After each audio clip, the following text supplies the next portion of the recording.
당신은 지하 7층이 존재한다는 것을 믿으십니까? 한번 들어가면 이름이 지워지고 번호만 남는 곳, 가족조차 당신을 찾을 수 없는 곳, 존재 자체가 부정되는 공간 말입니다. 저는 그곳의 존재를 압니다. 그리고 오늘 그 철문 너머의 이야기를 시작하려 합니다. 철문이 내려가는 소리. 그 소리를 들은 사람은 다시는 돌아오지 못한다는 말이 있습니다. 저는 2016년 탈북에 성공한 전직 군 소속비입니다. 오늘 여러분께 들려드릴 이야기는 북한에서도 극소수만 아는, 입에 올리는 것조차 금지된 장소에 관한 것입니다. 제가 평양 근교 군부대에서 복무하던 2014년 늦은 밤이었습니다. 불침번을 서던 중 평소와 다른 광경을 목격했습니다. 번호판이 없는 검은색 차량 3대가 부대 후문으로 들어왔습니다. 평양에서 온 차량이었습니다. 일반 군용 트럭이 아니었습니다. 창문이 완전히 가려진 특수 차량이었죠. 상급자는 우리에게 즉시 내무반으로 들어가라고 명령했습니다. 보지 말라는 뜻이었습니다. 하지만 저는 창문 틈으로 지켜봤습니다. 차량에서 사람들이 내렸습니다. 아니, 끌려 내렸다는 표현이 맞겠습니다. 눈을 가리고 손발이 묶인 채였습니다. 그들은 부대 뒤편 건물로 끌려갔습니다. 평소 출입이 통제된 그 건물 말입니다. 다음날 아침 동료에게 물었습니다. 어젯밤 차량을 봤냐고. 그는 제 입을 막으며 속삭였습니다. 보지 못한 걸로 해라. 내 목숨이 아까우면. 그의 눈빛에서 공포를 읽을 수 있었습니다. 진짜 공포였습니다. 며칠 후 저는 우연히 고참 하사관의 대화를 엿듣게 됐습니다. 그들은 술에 취해 조심성이 없었습니다. 지하라는 단어가 들렸습니다. 7층까지 내려간다는 말도 들렸습니다. 그리고 한번 들어가면 나오지 못한다는 말도요. 북한에는 정치범 수용소가 있습니다. 이것은 세계가 압니다. 하지만 제가 말하는 것은 그것과 다릅니다. 수용소는 장기 감금과 노동을 목적으로 합니다. 지하 감옥은 다른 목적을 가지고 있습니다. 신속한 처리, 완전한 은폐, 그리고 공포의 확산입니다. 제가 군 복무 중 들은 소문들을 종합하면 이렇습니다. 평양 중심부 어딘가, 정확한 위치는 극소수만 합니다. 겉으로는 평범한 정부 건물처럼 보입니다. 하지만 그 지하에는 7개 층으로 구성된 시설이 있습니다. 각 층은 서로 다른 목적을 가지고 있습니다. 아래로 내려갈수록 돌아올 가능성은 사라집니다. 누가 그곳으로 가는가? 체제를 위협하는 고위급 인사들입니다. 외국과 접촉한 간부들입니다. 탈북을 시도하다 잡힌 군 관계자들입니다. 정치범 수용소로 보내기엔 너무 많이 아는 사람들입니다. 흔적을 남기면 안 되는 사람들입니다. 제가 탈북을 결심한 이유 중 하나가 바로 이것입니다. 어느 날 저도 그 차량에 실릴 수 있다는 공포였습니다. 제 동료 하나가 사라졌습니다.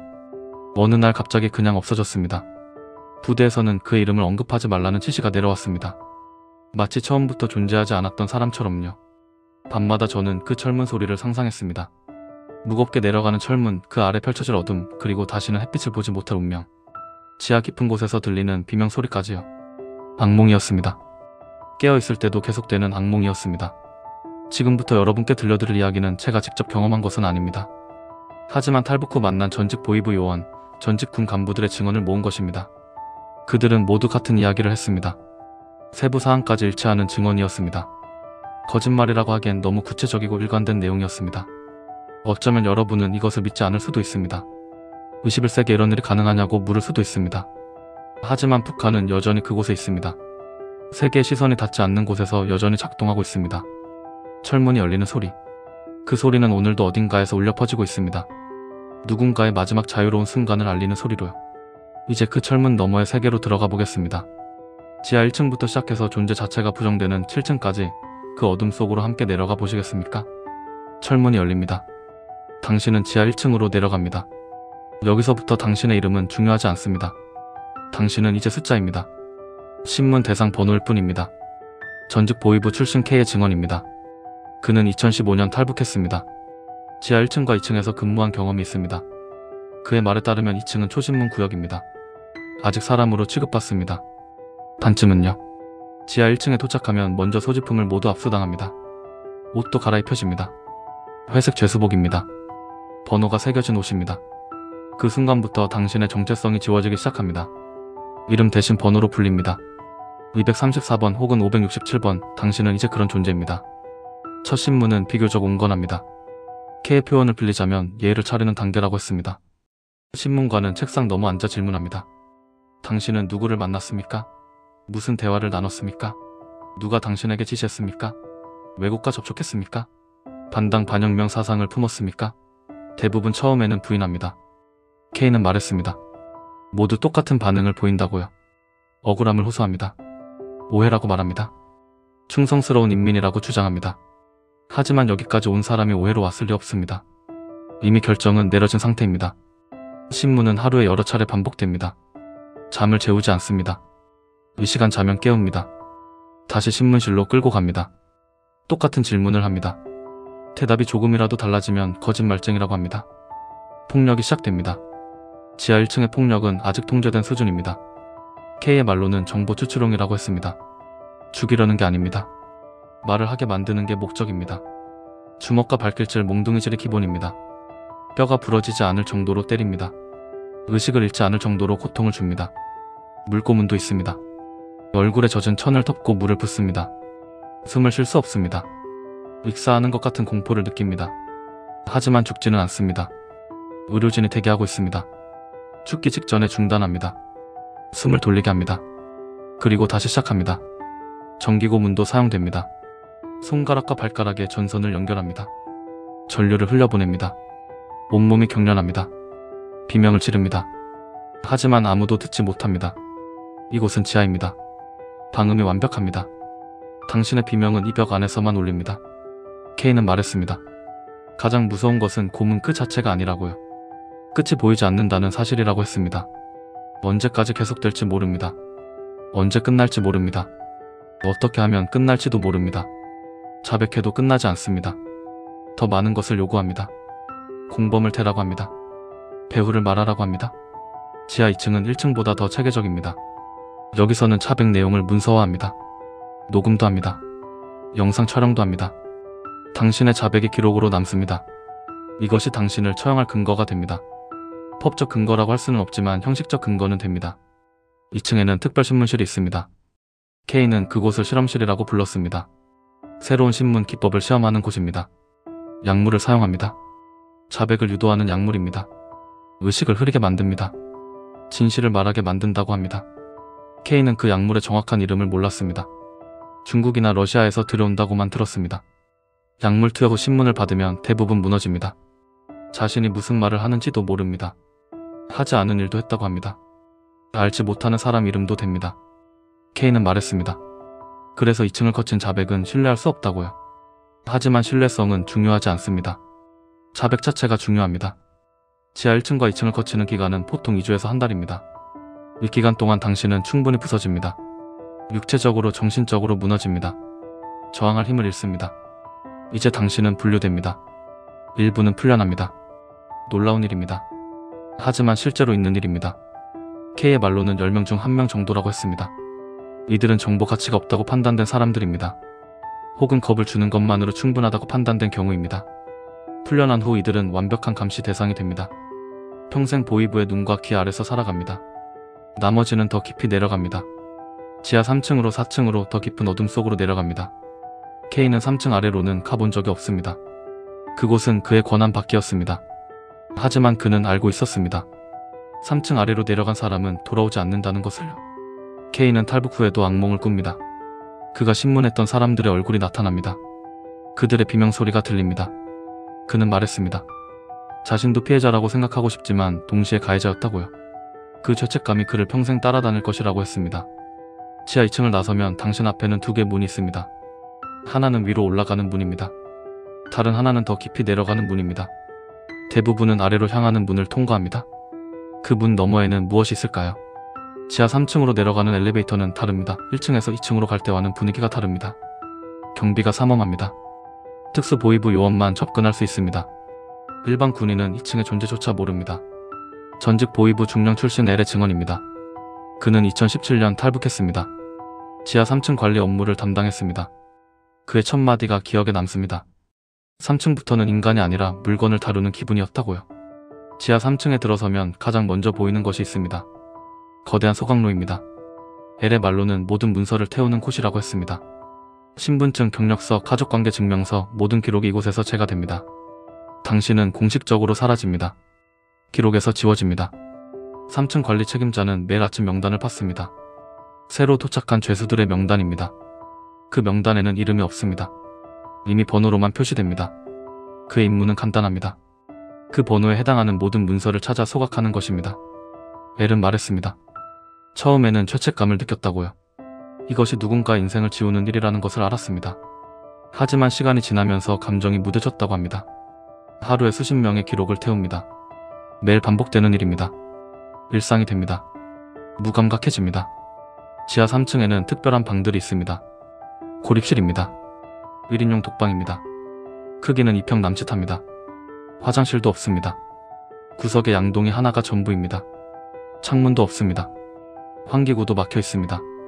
공기가 탁합니다. 숨쉬기가 힘듭니다. 이 방에서는 완전히 혼자입니다. 아무도 말을 걸지 않습니다. 식사는 하루 한 번입니다. 문틈으로 밀어 넣습니다. 옥수수죽 한 그릇입니다. 물 한 컵입니다. 그것이 전부입니다.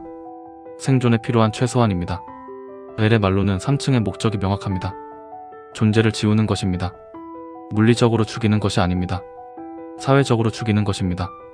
당신은 이미 죽은 사람입니다. 기록상으로는 존재하지 않습니다. 가족들도 당신이 어디 있는지 모릅니다. 북한 당국은 가족들에게 통보하지 않습니다.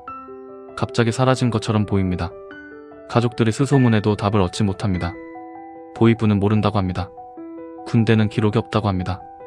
경찰은 사건이 없다고 합니다. 당신은 그냥 증발한 것입니다. 엘은 한 가지 사례를 이야기했습니다. 그가 직접 목격한 일입니다. 한 여성이 3층에 왔습니다. 전직 외교관의 부인이었습니다. 남편이 해외에서 망명했습니다. 그녀는 아무것도 몰랐습니다. 하지만 그것은 중요하지 않았습니다. 연좌제 때문에 끌려왔습니다. 그녀는 계속 물었습니다. 자신이 무슨 죄를 지었냐고요? 아이들은 어디 있냐고요? 언제 나갈 수 있냐고요? 엘은 대답하지 않았습니다. 대답할 수 없었습니다. 그녀의 아이들도 이미 다른 시설로 보내졌습니다. 그녀는 그것을 모릅니다. 아마 영원히 모를 것입니다. 3층에서는 시간 개념이 사라집니다. 창문이 없어서 낮과 밤을 구분할 수 없습니다. 시계도 없습니다. 달력도 없습니다. 며칠이 지났는지 알 수 없습니다. 한 달이 지났는지도 모릅니다. 어떤 사람들은 1년 넘게 3층에 있습니다. 엘의 말로는 3층에서 가장 무서운 것은 불확실성이라고 했습니다. 언제 끝날지 모른다는 것입니다. 다음 단계가 무엇인지 모른다는 것입니다. 더 내려갈지 여기서 끝날지 아니면 혹시 풀려날지 아무것도 모릅니다. 그 불확실성이 사람을 미치게 만듭니다. 일부는 실제로 미칩니다. 혼잣말을 합니다. 벽을 긁습니다. 비명을 지릅니다. 자해를 시도합니다. 의료진이 개입합니다. 하지만 치료하려는 것이 아닙니다.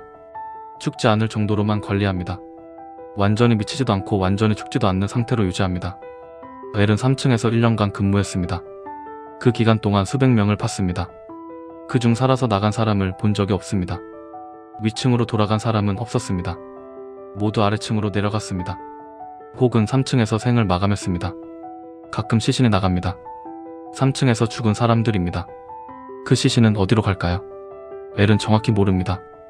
다만 추측할 뿐입니다. 아마도 화장될 것입니다. 흔적도 없이 사라질 것입니다. 유골도 돌려주지 않을 것입니다. 가족들은 영원히 모를 것입니다. 엘이 탈북을 결심한 것도 3층 근무 때문입니다. 그는 말했습니다. 매일 밤 악몽을 꿨다고요.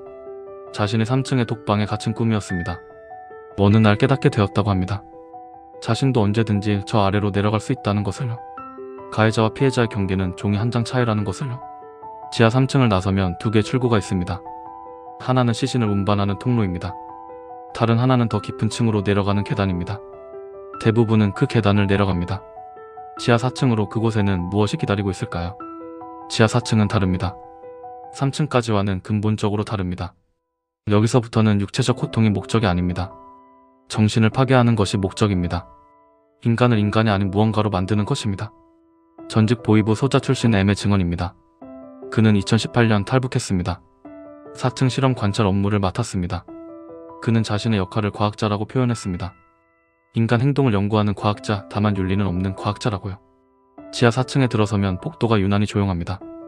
비명소리도 들리지 않습니다. 발소리도 들리지 않습니다. 완벽한 침묵입니다. M은 말했습니다. 그 침묵이 가장 무섭다고요. 소리가 있다면 아직 살아있다는 증거입니다. 하지만 침묵은 이미 무언가가 끝났다는 의미입니다. 4층의 방들은 특별하게 설계되었습니다. 완전 차단실입니다. 빛이 들어오지 않습니다. 소리도 들리지 않습니다. 외부와 완전히 단절됩니다. 감각 차단 실험실입니다. M의 표현으로는 인간의 정신이 얼마나 버티는지 테스트하는 곳이라고 했습니다. 첫 번째 실험은 빛 차단입니다. 당신을 완전히 어두운 방에 가둡니다. 창문도 없습니다. 전등도 없습니다. 손가락 하나 볼 수 없을 정도로 캄캄합니다. 시간이 지나면서 눈이 적응하기를 기대합니다. 하지만 적응할 빛이 없습니다. 영원한 암흑입니다. 뱀의 기록에 따르면 48시간이 지나면 변화가 시작됩니다. 환각이 시작됩니다. 존재하지 않는 빛을 봅니다. 점들이 떠다니는 것처럼 보입니다.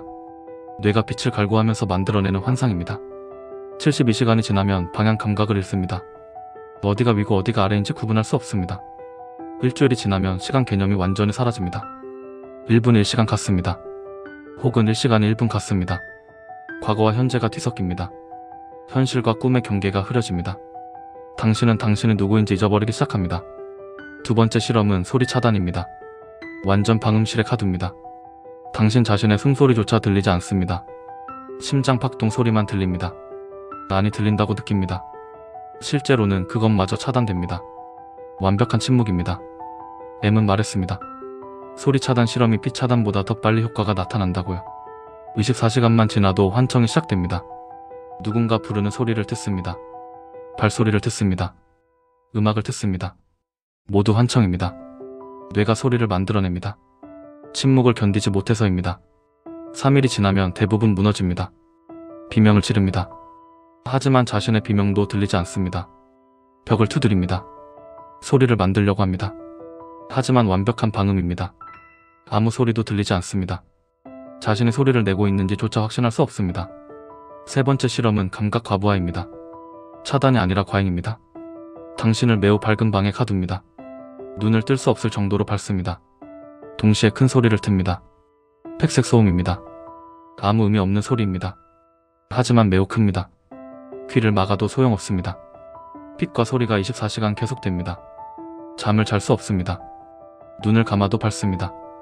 귀를 막아도 시끄럽습니다. 뇌가 쉴 수 없습니다. 정신이 붕괴되기 시작합니다.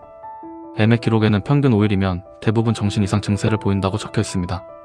네 번째 실험은 시간 왜곡입니다. 불규칙한 일정을 강요합니다. 식사 시간이 매번 다릅니다. 의시간 후에 줄 때도 있고 20시간 후에 줄 때도 있습니다. 잠을 재우는 시간도 불규칙합니다. 생체 리듬이 완전히 망가집니다. M은 말했습니다. 이 실험의 목적은 명확하다고요. 인간의 자아를 파괴하는 것입니다.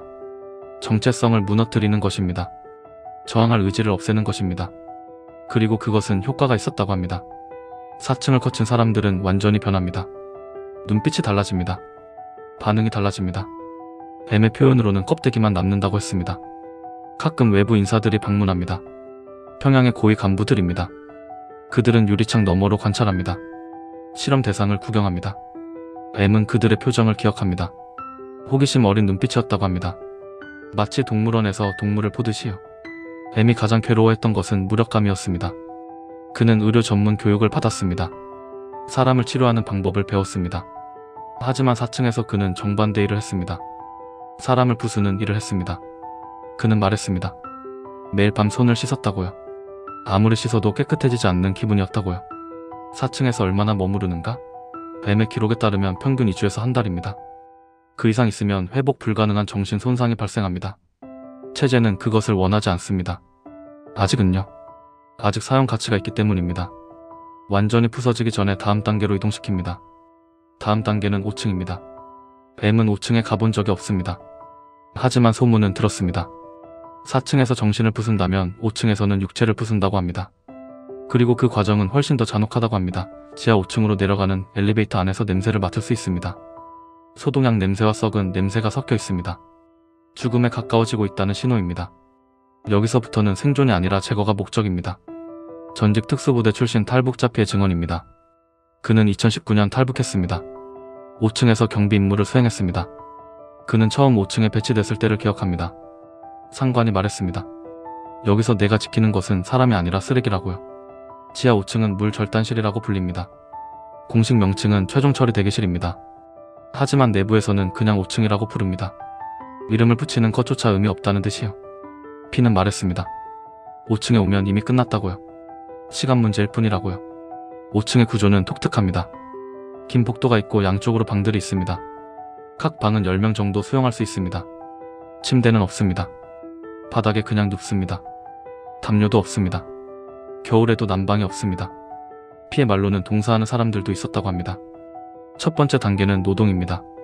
의미 없는 노동입니다. 돌을 옮깁니다. 어지점에서 피지점으로 옮깁니다. 다음날 다시 피지점에서 어지점으로 옮깁니다. 끝없이 반복됩니다. 목적이 없습니다. 그저 육체를 소진시키는 것이 목적입니다. 노동시간은 하루 14시간입니다. 휴식은 거의 없습니다. 물은 최소한만 줍니다. 목이 마릅니다. 탈수 증상이 옵니다. 어지럽습니다. 쓰러집니다. 하지만 계속 일해야 합니다. 피는 말했습니다. 쓰러진 사람을 발로 차서 깨웁니다. 일어나지 못하면 그대로 죽게 둡니다. 식사는 하루 한 번입니다. 양도 적습니다. 옥수수 몇 알과 소금물 같은 국입니다. 칼로리가 턱없이 부족합니다. 노동으로 소모하는 에너지를 보충할 수 없습니다. 몸이 말라갑니다. 뼈가 드러납니다. 살아있는 해골 같아집니다. 두 번째 단계는 수면 박탈입니다. 잠을 재우지 않습니다. 밤에도 깨웁니다. 이 시간마다 점호를 합니다. 일어나서 번호를 외쳐야 합니다. 다시 누워도 곧 깨웁니다. 깊은 잠을 잘 수 없습니다. 만성 피로가 쌓입니다. 피는 수면 박탈의 효과를 목격했습니다. 사람들이 서 있다가 그대로 잠듭니다. 걷다가 쓰러집니다. 환각을 봅니다. 없는 사람을 보고 대화합니다. 죽은 가족이 보인다고 합니다. 피는 말했습니다. 일주일만 지나면 정상적인 판단력이 사라진다고요. 세 번째 단계는 물고문의 진화 버전입니다. 5층에서는 더 체계적입니다. 물속에 머리를 담깁니다. 1분, 2분, 1개까지 참게 합니다. 의식을 잃기 직전에 꺼냅니다. 숨을 돌립니다. 그리고 다시 담깁니다. 이것을 하루에 여러 번 반복합니다. 폐에 물이 차기 시작합니다. 기침을 합니다. 피를 토합니다.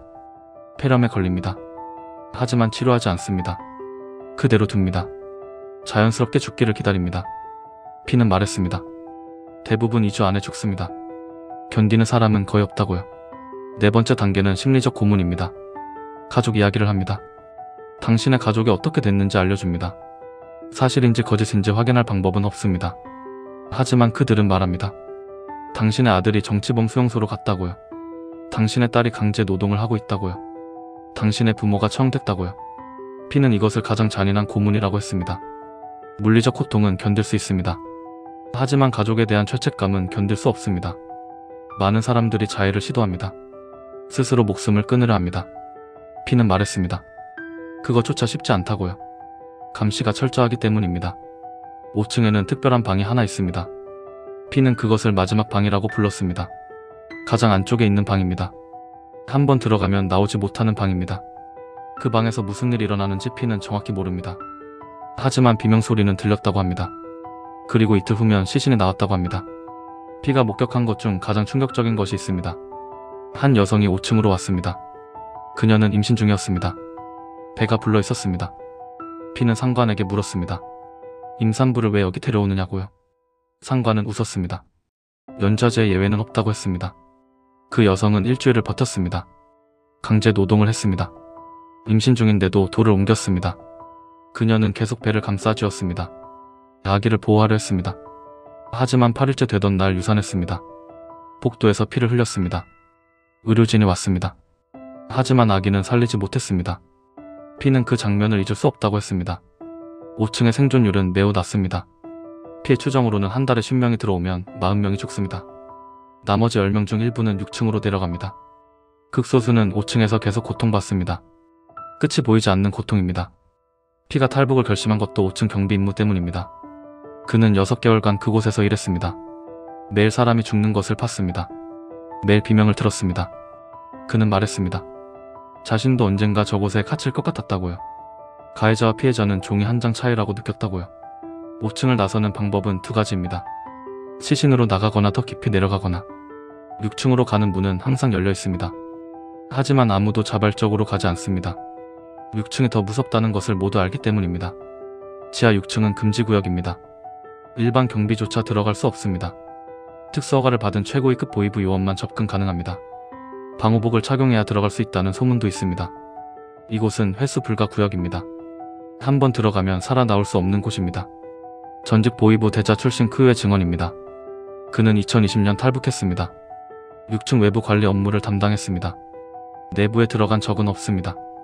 하지만 들어가는 사람들을 팠습니다. 나오는 것은 시신뿐이었습니다. 크유가 처음 6층 출입구를 본 것은 2017년이었습니다. 두꺼운 철문이었습니다. 5층의 문보다 훨씬 무거워 보였습니다. 생체인식 장치가 있었습니다. 지문과 홍채를 스캔해야 열렸습니다. 크유의 권한으로는 접근할 수 없었습니다. 문 앞에는 경고문이 붙어 있었습니다. 무단 출입 시 즉결 처형이라고 적혀 있었습니다. 크유는 농담이 아니라는 것을 알았습니다. 실제로 한 병사가 호기심에 문을 만졌다가 그 자리에서 총살당했습니다. 경고는 문자 그대로의 의미였습니다. 6층으로 들어가는 사람들에게는 특별한 준비 과정이 있습니다. 먼저 의료 검진을 받습니다. 혈액 검사, 엑스레이 촬영, 심전도 검사를 합니다. 크유는 그 이유를 물었습니다. 상관은 기록용이라고 했습니다. 이후 변화를 측정하기 위한 기준선이라고 했습니다. 검진 후에는 특수복을 입습니다. 흰색 방호복입니다. 전신을 덮습니다. 호흡기도 착용합니다. 크유는 그것을 보고 의아했습니다. 감옥에 왜 방호복이 필요한가? 상관은 대답하지 않았습니다. 그저 규정이라고만 했습니다. 크유가 우연히 엿들은 대화가 있습니다.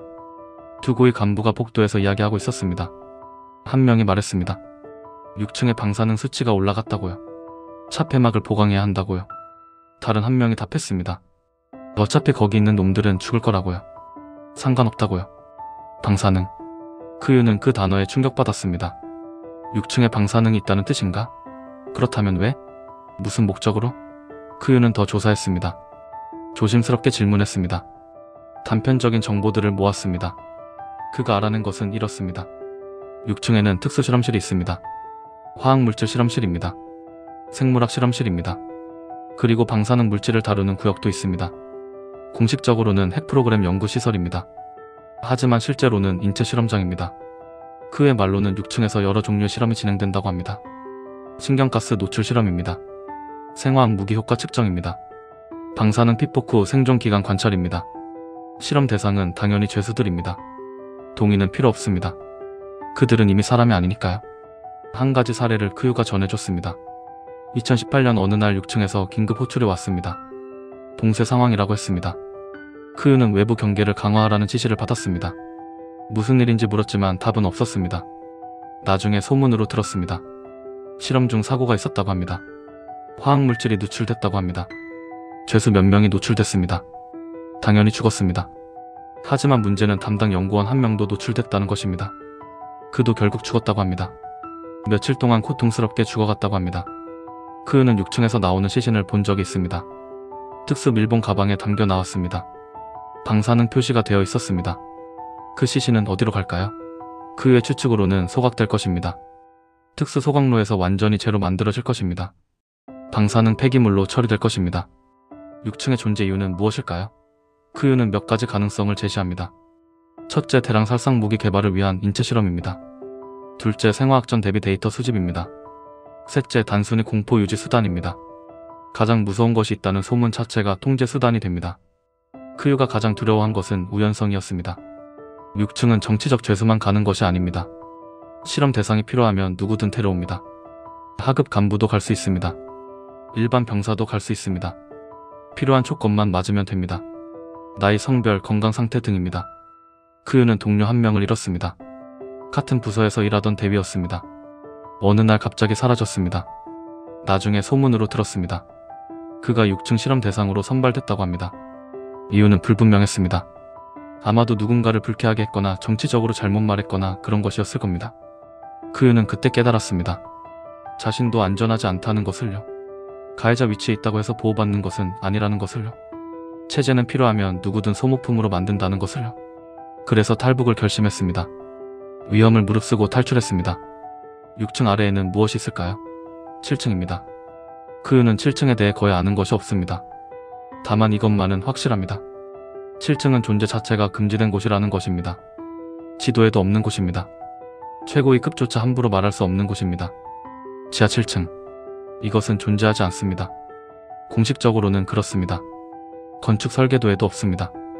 관리 문서에도 기록이 없습니다. 하지만 그것은 존재합니다.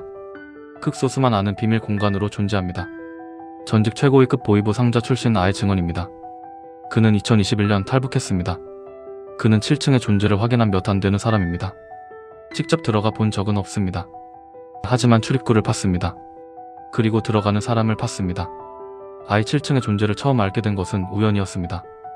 2019년 어느 날 심야 점검 중이었습니다. 6층 끝 복도를 지나가고 있었습니다. 갑자기 벽 일부가 열렸습니다. 숨겨진 문이었습니다. 그 안에서 2명이 나왔습니다. 최고위급 장성들이었습니다. 아은 즉시 고개를 숙였습니다. 보지 못한 척했습니다. 장성 하나가 그에게 다가왔습니다. 경고했습니다.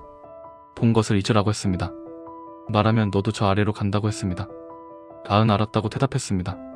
하지만 호기심은 사라지지 않았습니다. 며칠 후 아은 조심스럽게 조사를 시작했습니다. 건물 전력 사용량을 확인했습니다. 6층까지 합계보다 실제 사용량이 더 많았습니다. 차이가 상당했습니다. 어딘가에서 추가로 전력을 사용하고 있었습니다. 7층이 존재한다는 간접 증거였습니다. 물 사용량도 확인했습니다. 마찬가지였습니다. 기록상 사용량과 실제 사용량의 차이가 있었습니다. 가스 공급량도 그랬습니다. 모든 데이터가 숨겨진 층의 존재를 가리켰습니다. 아은 확신했습니다. 7층이 있다고요. 7층에 대한 소문은 다양했습니다. 아예 수집한 이야기들입니다. 어떤 사람은 말했습니다. 7층에는 최고 지도자의 비밀 벙커가 있다고요. 전쟁 시 최후의 은신처라고요. 다른 사람은 말했습니다. 7층에는 금과 외화가 보관되어 있다고요. 체제의 비자금이라고요. 또 다른 소문도 있었습니다. 7층에는 완전 차단 감옥이 있다고 합니다. 절대 나올 수 없는 감옥입니다. 최고위급 반역자들이 갇힌다고 합니다. 예전 권력자들입니다. 숙청당한 간부들입니다. 죽이지는 않지만 영원히 가둬두는 것입니다. 아이 가장 신빙성 있다고 판단한 정보는 이것입니다. 7층은 복합시설이라는 것입니다. 여러 목적을 동시에 가진 공간입니다. 일부는 비밀 감옥입니다. 일부는 보안 보관소입니다. 일부는 최고위급 회의실입니다. 그리고 일부는 누구도 모르는 목적을 가진 공간입니다. 아은 한 번 더 숨겨진 문을 목격했습니다. 2020년 초였습니다. 이번에는 죄수가 끌려가는 것을 봤습니다.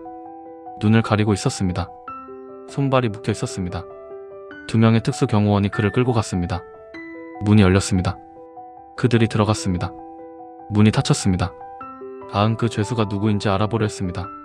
하지만 기록이 없었습니다. 6층 명단에도 없었습니다. 5층에도 없었습니다. 그는 처음부터 기록되지 않은 사람이었습니다. 아니면 모든 기록이 삭제된 사람이었습니다. 어느 쪽이든 그는 공식적으로 존재하지 않았습니다. 7층으로 간 사람은 다시 나올 수 있을까요? 아의 판단으로는 불가능합니다. 7층은 최종 목적지입니다. 거기서 삶이 끝납니다. 어떤 형태로든 끝납니다. 물리적 죽음일 수도 있습니다. 영구 감금일 수도 있습니다. 어느 쪽이든 세상과는 완전히 단절됩니다. 아이들은 가장 무서운 이야기가 있습니다. 한 전직 보위부 소장에게서 들었습니다. 그는 술에 취해 말을 흘렸습니다. 7층에는 철문 뒤에 진짜 방이 있다고 했습니다. 거기에는 이름이 없는 사람들이 있다고 했습니다. 그들은 먹지도 마시지도 않는다고 했습니다. 그저 존재만 한다고 했습니다. 아은 그 말의 의미를 이해할 수 없었습니다. 먹지도 마시지도 않고 어떻게 존재하나? 혹시 비유적 표현일까? 아니면 정말 그런 상태로 유지되는 것일까? 생명 유지 장치에 연결된 채로? 아은 알 수 없었습니다. 하지만 그 이미지는 악몽이 되었습니다. 7층의 규모는 얼마나 될까요? 아은 전력 사용량을 기반으로 추정했습니다. 아마도 다른 층들보다 작을 것입니다. 핵심 시설만 있을 것입니다. 아마도 방 10개 정도일 것입니다. 하지만 그 10개 방이 가진 의미는 다른 모든 층을 합친 것보다 클지도 모릅니다. 7층을 관리하는 사람은 누구일까요? 아의 추정으로는 최고위급 중에서도 선별된 사람들입니다. 아마도 5명 이내일 것입니다. 그들조차 7층의 모든 것을 알지는 못할 것입니다. 구역별로 접근 권한이 나뉘어 있을 것입니다. 완벽한 구획화입니다. 아이 탈북을 결심한 것도 7층 때문이었습니다. 그는 깨달았습니다. 이 시스템은 끝이 없다는 것을요. 1층부터 7층까지, 그리고 어쩌면 그 아래에도 더 있을지 모릅니다. 끝없는 공포의 층계입니다. 그 꼭대기에 있다고 해서 안전한 것이 아닙니다. 아은 말했습니다. 북한 체제의 본질이 바로 저 지하시설에 있다고요. 보이지 않는 공포, 증명할 수 없는 위협, 끝을 알 수 없는 처벌, 그것이 체제를 유지하는 핵심이라고요. 사람들은 보지 못한 것을 더 두려워합니다. 상상하는 것이 현실보다 무섭습니다. 7층의 진실은 무엇일까요? 아무도 완전히 알지 못합니다. 그리고 그것이 바로 의도된 것입니다. 미스터리 자체가 무기입니다. 불확실성이 통제 수단입니다. 누구든 7층으로 갈 수 있다는 가능성만으로도 충분합니다. 공포는 완성됩니다. 오늘 이 순간에도 7층은 존재합니다. 어딘가 평양 지하 깊은 곳에서 작동하고 있습니다. 철문이 열리고 닫힙니다. 누군가 들어갑니다. 아무도 나오지 않습니다. 이것이 현실입니다. 21세기 한반도의 현실입니다. 지하 감옥은 왜 존재하는가? 이것이 마지막 질문입니다. 정치범 수용소도 있습니다. 공개 처형도 합니다. 그런데 왜 7층짜리 지하시설이 필요한가? 그 답을 찾기 위해서는 북한 체제 본질을 이해해야 합니다. 전직당 간부 출신 S의 분석입니다. 그는 2022년 탈북했습니다. 그는 정치 이론을 공부했습니다. 체제 유지 메커니즘을 연구했습니다. 그의 설명은 명쾌했습니다. 공포 정치는 두 종류의 공포를 필요로 한다고요. 첫 번째 공포는 보이는 공포입니다. 정치범 수용소가 그것입니다. 공개 처형이 그것입니다. 사람들은 그것을 봅니다. 친척이 끌려가는 것을 봅니다. 이웃이 총살당하는 것을 봅니다. 이것은 명백한 경고입니다. 반역하면 이렇게 된다는 메시지입니다. 하지만 보이는 공포만으로는 부족합니다. 익숙해지기 때문입니다. 사람들은 적응합니다. 공개 처형을 봐도 무덤덤해집니다. 수용소 이야기를 들어도 남의 일 같습니다. 공포가 일상이 되면 효과가 떨어집니다. 그래서 두 번째 공포가 필요합니다. 두 번째 공포는 보이지 않는 공포입니다. 지하 감옥이 그것입니다. 사람들은 직접 보지 못합니다. 하지만 소문은 듭니다. 누군가 갑자기 사라졌다는 이야기를 듣습니다. 지하 깊은 곳에 무언가 있다는 소문을 듣습니다. 보지 못했기 때문에 더 무섭습니다. 상상이 현실을 압도합니다. S는 말했습니다. 체제는 이 균형을 유지한다고요. 보이는 공포와 보이지 않는 공포의 균형입니다. 수용소는 공개합니다. 전체 인민이 알게 합니다. 하지만 지하 감옥은 숨깁니다. 극소수만 알게 합니다. 그 극소수가 소문을 퍼뜨립니다. 소문이 변형되며 퍼집니다. 공포가 증폭됩니다. 지하 감옥에 또 다른 기능이 있습니다. 고위급 처리입니다. 정치범 수용소는 일반 인민을 위한 것입니다. 하지만 고위 간부가 수용소로 가면 문제가 생깁니다. 너무 많이 알고 있습니다. 외부 정보를 알고 있습니다. 체제의 비밀을 알고 있습니다. 다른 죄수들에게 영향을 미칠 수 있습니다. 그래서 고위급은 따로 처리합니다. 지하 감옥으로 보냅니다. 격리합니다. 정보를 추출합니다. 그리고 제거합니다. 흔적을 남기지 않습니다. S의 표현으로는 이것을 클린 제거라고 합니다. 깨끗한 제거, 증거가 남지 않는 제거입니다. S는 자신의 경험을 이야기했습니다. 그는 당 선전부에서 일했습니다. 2019년 어느 날 상급자가 사라졌습니다. 부부장이었습니다. 출근하지 않았습니다. 연락도 되지 않았습니다. 가족에게 물어도 모른다고 했습니다. 보위부에 신고했지만 소용없었습니다. 일주일 후 통보가 왔습니다. 그 부부장은 반당 반혁명 행위로 처리됐다고 합니다. 자세한 내용은 알 필요 없다고 합니다. 그의 이름을 언급하지 말라고 합니다. 관련 문서는 모두 폐기하라고 합니다. S는 알았습니다. 그가 지하로 갔다는 것을요. 왜 그가 끌려갔을까요? S는 추측합니다. 아마도 권력 투쟁 때문일 것입니다. 잘못된 편을 선택했을 것입니다. 혹은 누군가를 불쾌하게 했을 것입니다. 실제 죄는 중요하지 않습니다. 체제가 그를 제거하기로 결정했다는 것이 중요합니다. 지하 감옥은 예방 수단이기도 합니다. 그 존재만으로 사람들을 통제합니다. 고위 간부들도 두려워합니다. 아무리 높은 위치에 있어도 안전하지 않습니다. 언제든 끌려갈 수 있습니다. 그 공포가 충성을 만들어냅니다. 진짜 충성이 아닙니다. 두려움에서 나온 폭종입니다. S는 말했습니다. 북한 체제의 천재성이 바로 여기 있다고요. 외부적 공포와 내부적 공포를 동시에 만들었다는 것입니다. 외부에는 미국과 남한이라는 적이 있습니다. 내부에는 지하 감옥이라는 공포가 있습니다. 인민은 외부 적을 두려워하고 내부 처벌을 두려워합니다. 완벽한 통제 시스템입니다. 하지만 이 시스템에는 약점이 있습니다. S의 분석입니다. 공포에는 한계가 있다는 것입니다. 너무 과도하면 역효과가 납니다. 사람들이 마비됩니다. 혹은 반항합니다. 잃을 것이 없다고 느끼면 두려움이 사라집니다. 그래서 체제는 항상 균형을 맞춰야 합니다. 지하 감옥의 존재는 이 균형의 일부입니다. 너무 많이 사용하면 안 됩니다. 소문만 퍼뜨리고 실제 사용은 최소화합니다. 가끔 고위급 한두 명을 끌어가 경각심을 줍니다. 하지만 대규모로는 하지 않습니다. 공포의 가치를 유지하기 위해서입니다. 탈북자들의 증언이 중요한 이유가 여기 있습니다. S는 말했습니다. 세상이 알아야 한다고요. 북한 체제가 어떻게 작동하는지 알아야 한다고요. 지하 감옥의 존재를 알리는 것이 첫걸음이라고요. 침묵은 체제를 돕는 것이라고요. 하지만 증언에는 위험도 따릅니다. 탈북자들은 보복을 두려워합니다. 북한에 남은 가족이 있습니다. 체제는 연좌제로 보복합니다. 그래서 많은 탈북자들이 침묵을 선택합니다. 말하고 싶어도 말할 수 없습니다. S도 오랫동안 침묵했습니다. 하지만 결국 말하기로 했습니다. 왜 말하기로 했을까요? S는 답했습니다. 침묵이 더 큰 죄악이라고 느꼈기 때문이라고요. 자신이 아는 것을 숨기는 것이 공범이 되는 것 같았다고요. 그래서 위험을 무릅쓰고 증언하기로 했다고 합니다. 이 이야기를 하는 모든 탈북자들이 그랬습니다.